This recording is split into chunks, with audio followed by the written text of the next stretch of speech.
సావిత్రిబాయి 195వ జయంతి కార్యక్రమం హన్మకొండలోని పింగిల్ డిగ్రీ కళాశాలలో ఘనంగా జరిగింది. ఈ సందర్భంగా గోరేటి అరుణను ఘనంగా సన్మానించారు.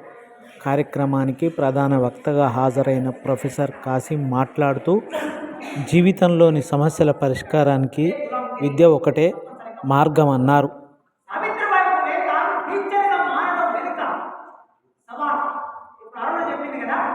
ఒకరోజు పాపం ఆమెకి ఎంత బాధ అనిపించిందంటే, స్కూల్కి వెళ్తూ ఉంటే పెండ తీసుకొచ్చి నీళ్ళలో కలిపి ఆ నీళ్ళ గుండ తీసుకెళ్ళి మొత్తం ఆయన నెత్తి మీద పోసాడు. నువ్వు పాఠం చెప్తావా, చదువు చెప్తావా, ఎట్లా పోతావో చూస్తామని చెప్పి నీళ్ళు పోసాడు. బట్టలు మొత్తం తడిచిపోయి చెప్పాడు. ఇంటికి వెళ్ళిపోయింది, వెనక్కి వెళ్ళిపోయింది. ఆ రోజు స్కూల్కి వెళ్ళాడు. మళ్ళీ ఇంకో రోజు వస్తే మట్టి నీళ్ళు పోసాడు. మళ్ళీ ఇంటికి వెళ్ళిపోయి ఇంకా స్కూల్కి వెళ్ళొద్దు అనుకున్నాడు. ఇంకా పాఠం చెప్పొద్దు అనుకున్నాడు. ఇంత దుర్మార్గమైన పని చేస్తున్న సమాజంలో ఎందుకు మనం ఆలోచించాలి అని ఇంట్లో కూర్చొని ఎంచుకుంటాం. ఆయన వచ్చాడు. మహాత్మా జ్యోతిరావు పూలే వచ్చి, మనం నడుస్తున్న దారి ఇది పువ్వుల దారి అనుకున్నావా? నువ్వు నడుస్తూ ఉంటే నీకు పువ్వులు వేస్తారా? నీకు ఎర్రటి వాటి మరుస్తారా? ఏది మీకెవ్వరు ఇక్కడ కూర్చున్న అమ్మాయి, మీకెవ్వరు ఎర్రటి తివాచి వచ్చటం లేదు దేశం. మీకు మల్లెపూలు మీ దారి వెంట చల్లే వాళ్ళు ఎవరు లేరు. తొవ్వ లేకపోతే గొడవలు చేత పట్టుకొని మీరేం తొవ్వ చేసుకుంటున్నారు, మీరే రాళ్ళను జరుపుకుంటూ దారి వేసుకుంటున్నారు. అదే చెప్పాడు సావిత్రికి. నిన్ను ఆటంక పచ్చారని చదువు చెప్పొద్దని వీళ్ళ ఉద్దేశం. ఎక్కడ కూడా మనం వెనక్కి వెళ్ళొద్దు, వెన్ను చూపొద్దు.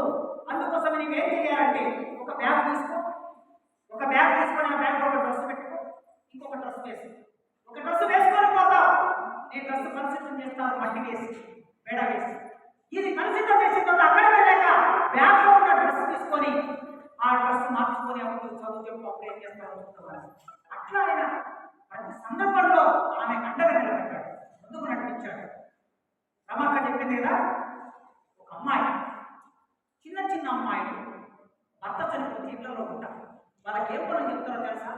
ఇంటి వెనక చావడీలో గిన్నె తోమే పని, బాయిలో నీళ్లు చేసే పని, బట్ట ఉతికే పని. ఇది వాళ్ళ పని. మొదటి రూపులోకి రానివారు, హాల్లోకి రానివారు, వంటగది అవతల ఉంచేవారు. ఎవరు వీళ్ళందరూ? ఎక్కువగా బ్రాహ్మణ కులంలోని శాస్త్రం. మామూలుగా ఉత్పత్తి కులాల్లో భర్త చనిపోతే వెంటనే మళ్ళీ పెళ్లి చేయడం చాలా సహజంగా జరుగుతూ ఉంటుంది. ఈ బ్రాహ్మణ కమ్యూనిటీలో సమస్య ఉన్నది కనుక ఆ సమస్య వలన అప్పుడప్పుడు బంధువులు ఎవరైనా ఇంటికి వస్తారు. బంధువులు మగవాళ్ళు కూడా వస్తారు.